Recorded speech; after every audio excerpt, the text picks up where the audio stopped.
काम है। फागुन में अइलो न तोहरो भतारा हो जाता ताला जाम है। अब की होली में ले लो ये भौजी बैगन में देता काम है। अब की होली में ले लो ये भौजी बैगन में देता काम है।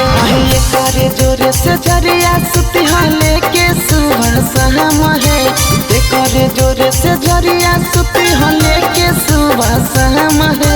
अब की होली में ले लो ये भौजी बैगन में देता काम है। अब की होली में ले लो ये भौजी बैगन में देता काम है। बैगन में देता काम है।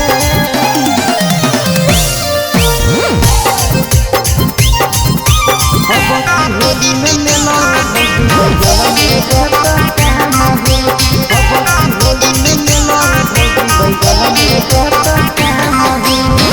माना मारो दहस भौजी होई जहिता खुश है। महारत के सुख भौजी होता तोरा महसूस है। ए भौजी ले लो माना मारो दहस भौजी होई जहिता खुश है। महारत के सुख भौजी होता तोरा महसूस है। आहे दूर होता सभे टेंशन तोरा होता बड़ी आराम है। दूर होता सभे टेंशन तोरा होता बड़ी आराम है। अब की होली में ले लो ये भौजी बैगन में देता काम है।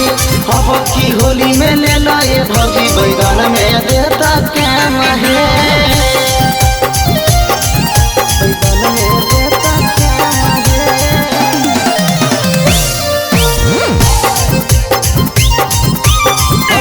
होली में ले लो बैगन में देता काम है।